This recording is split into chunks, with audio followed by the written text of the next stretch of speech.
So you want to make a deck. Maybe you're not sure how to do it. Maybe you've done it before, but you want to do it a little bit differently. There's a scale of the guy who makes the deck like this. Throws down a piece of wood, calls it a deck. And then the other side of that scale is the guy who builds it out of silver and gold. I don't know who that guy is, but I'm sure there's a guy out there who's built one out of silver and gold. I'm the guy that's somewhere in the middle. I believe in using quality products that are not obscenely overpriced, planning and taking my time, being very detailed when I can, and learning from my mistakes because I've made a lot of them. So here's an example. The first time I built a deck was about 10 years ago, and I had heard about tape to go over the joists. Couldn't find any, wasn't around, wasn't available, so I made my own. I took some weather stripping that would go around the windows, some blue skin, and it was literally blue, and I spray painted it black and put it over the flooring joists.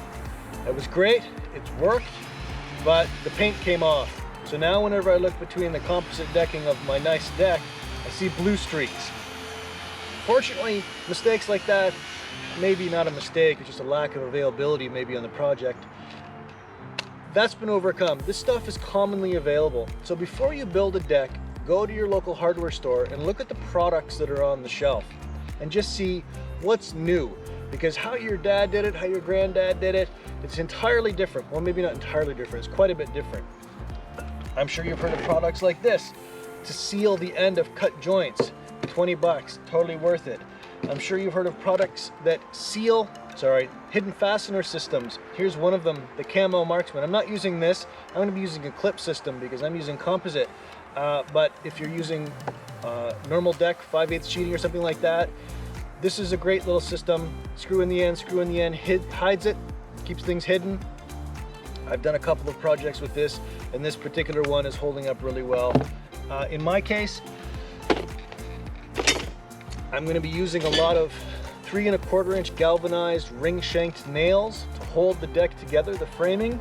And then I'm going to go around with these Z-Max galvanized. They can stand a lot of weather, they can stand the pressure treated coating, the copper. I'm going to be using a lot of these, and I'm going to be using a lot of these. These are, I love these. I think this box cost me 14 bucks, 15 bucks. And what's awesome about this is that once I have the deck framed and I have it basically together, the real strength that keeps it up and keeps it from moving are going to be these brackets, and these wonderfully, it actually comes with an adapter. Strong tie, Simpson strong tie. These are structural screws that'll hold all this together. The first deck, again, I keep saying last, the first deck I built 10 years ago, you can still jump on it, you can probably put a car on it and it won't move because of just little things like this. Not big expenses, again, 15 bucks. The alternative, when you're using these, the alternative to this would be joist hanger nails. They come in different sizes, but they're also structural. The problem I find is that after I hit my thumb the first or second time, I'm reluctant to want to fill every single hole. Each one of these has at least 5 on each side. So maybe and by the end of the project, you may be just putting in a couple on each side. That's not the best practice. This is super easy. Oops, I like to do it that way. Corner brackets, I find sometimes that I can't get a full size bracket in, so I may need to use 1 or 2 of these. These are not very strong. They're just kind of for holding the shape. I mean, they'll hold a load up and down a little bit, but they're not going to have any twisting power to them. On the end, I'll use a bracket like this, just because it's hidden. You put the screws on the inside, a couple into the beam, you're good to go. What was that? $1.50, $1.40. I don't know what that was. Less than 2 bucks. Yeah, they add up. In my case, the deck is going to be 8 by 20, 8 feet wide, 20 feet long. So all these little pieces do add up, but I don't have to think about it. In my case, it's a ground level deck. If you're doing something above 2 feet in this area, you need a railing. You need to really think about your structure. My deck at home, that is about 10 feet off the ground, that too you really want to think about, because if you got, and I've had 8 or 10 people on that deck, and in the back of my mind I was thinking, how well did I build that? because you don't want to be the guy. Every year you hear about the guy who's built a deck or a company and the deck gives way. And people aren't just kind of hurt, they're really hurt. I mean, imagine falling 8, 9, 10 feet. So do it right. Take your time. It starts with this. I have a diagram that I need to follow. Again, it's only, in my case, it's only coming off the cabin. It's only coming off 8 feet. It's going to be about 20 feet long on the far side. But the reason for this is so that I don't get sidetracked and I know the structure is going in the right way. I've marked where all my anchors are going to go, screw piles. I've marked where all of the major points are that make this thing rigid. On that topic, this is sort of ground zero. It goes in the ground. Helical screw pile. I love these for a few reasons. First, well, here's a quick story, 30-second story. Our first house that we had built, the guys came, they put the deck in, they used two, it was a small deck, it was 10 by 12. They put in their typical sonotubes, filled them with concrete, put the deck on top, and within 2 years, the deck was crooked because one of the sonotubes lifted with the frost just about an inch and the other one didn't. And the other one never went back down. So we have a deck now that's permanently lopsided because they didn't do the minimum depth of 4 feet. Concrete, big sonotube, everything was fine, but they didn't go deep enough. And this is just the quintessential, a classic story. They didn't go far enough, so there you go. All of that work. Now there are ways to fix that. You could jack up one side of the deck, cut off if you've got a 6x6 or something like that, and lower it a little bit, but your foundation is always unstable at that point, and it might lower the next year, and it might do all kinds of crazy things. A lot of guys will just get the deck blocks, and I've used that for very small projects. You just throw it on the ground, put your 4x4s or whatever you're using, throw them on top, you're good to go. If you don't care if your deck is floating, it's great, especially if it's a ground level deck like mine. But I'm attaching this to a cabin, and the cabin is set on these. I can't afford to have any movement at all. Especially, all told, it's maybe $800 in materials to frame the deck on 2 sides of the cabin, $800 in framing. But the composite will be over $2,300. The composite is ridiculously overpriced. It's this stuff right here. This is from my last project. I love this stuff. This is Veranda Elite from Only Home Depot has it. It's a little tougher than Trex. It's a better price point than Trex. I mean, obviously Trex is the market leader, but I've really been quite happy with this. It seems to hold up for me. So when I put $2,300 worth of this stuff on the deck, I don't want it moving. It'll also be accentuated if it moved at all because mine is so close to the ground. You'll really notice it based on the ground. Probably, I don't know. $27 for this. It comes with an adjustable bracket. You can adjust up to 3 inches, so your deck is perfectly level. And then in my case, to get to the 4 feet, because I'm in a very crazy zone, I need an extender bar, which is fine, no big deal. I've learned, this will be my second deck with using these. I use these also on the cabin, and I've learned the hard way that sand, actually undisturbed sand, is very hard to twist these into. It becomes like rock. So I'm gonna dig down probably 4 feet, and then I'll screw this into the undisturbed soil about 1 foot down. It's the compression strength underneath it that you want. You want undisturbed soil underneath. So I'll have undisturbed soil about that far. It's just too hard otherwise. If you're gonna use these, don't think it's just, oh, just spin them into the ground and away you go. If you see the YouTube videos of the guys who sell these things, this is Pilex, they certainly give you that impression. That is not how it's gonna work. When I did this in clay, it was much easier to spin them in, but it was still very, very difficult. As an example, if you've watched the videos on the cabin build, you'll know I have to put a 4x4 here that's 6 or 8 feet long, and then I walk in a big circle around and around and around.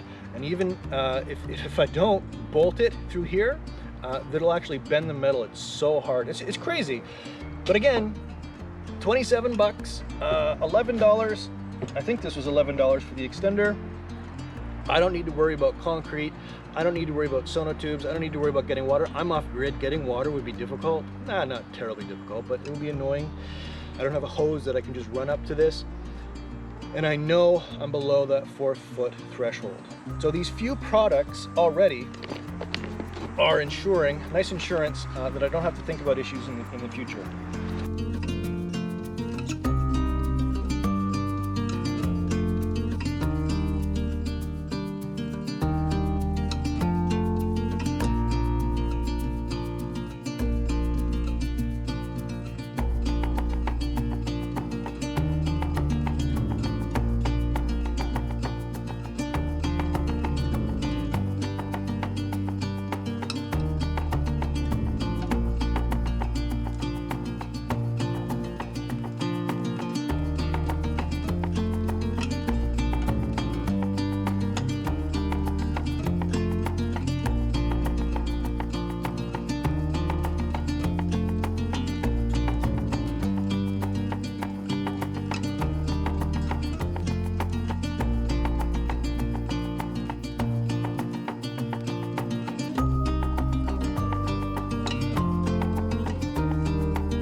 plan has completely gone to pot. Totally demolished my plan. Why? You can't get lumber anywhere. And I've tried hours on the phone trying to get through. Finally, I just started showing up at different hardware stores and asking in person, what did you get in the morning? And I'd be there first thing in the morning. You can see at the front here, I wanted to do a diagonal, save a little bit on composite, just kind of half, basically half of what we have here. But I needed a 12-foot board to get across. They don't have any 12-foot boards. Well, then I thought maybe I'd just do less of an angle. And then you start looking at the brackets that hold lumber at a corner at an angle, and each bracket was $11 or $12 for each one of them. And all of a sudden you're like, oh wow, okay, that got really expensive really fast. So I ended up going back to this square. Actually, not back to the square. I had never really intended on doing a full section like this, but here we are. And I'm using 2x10 because that's all they've got. And I've got 2x6 and that's all they've got. I've been storing up 2x8s whenever I could. Just every last board they had. Today I went in, they had one 2x10 and it was cracked about 2 feet down the center. Of course, nobody wants that one. But I had just arrived as a shipment came in, so I was able to scoop up a few pieces here and there. Scraps, everybody. Here's a quick tip on lumber. First, make sure the length of it is supported, because when you start stacking it, if it's not supported on one end, you're going to really push the warping factor. Another tip, stack as high as you can. It's still safe to put weight and pressure, and otherwise to insulate the boards underneath. Why? Because you want that pressure, so as it dries, if it's going to sit here for a week, you want it to dry as straight as possible. I've sorted these because I have to. I can't be digging underneath to find the boards that I need later on. So that's why I couldn't stack everything on top of one another. And then cover it with a tarp. And if you can, as I've done in the past, if you have something thick, like even an insulation board that you're going to be using later, put that on top too, because the sun will heat this up and bake it like an oven, and will continue that kiln drying process that you don't want until you've had all your screws or nails or holes or whatever you're doing put through these things. You want to keep them as wet as you can. They actually come from the kiln drying process, the factory, the whatever you call it, wet on purpose so that they can be used without splitting, cracking, and all the rest.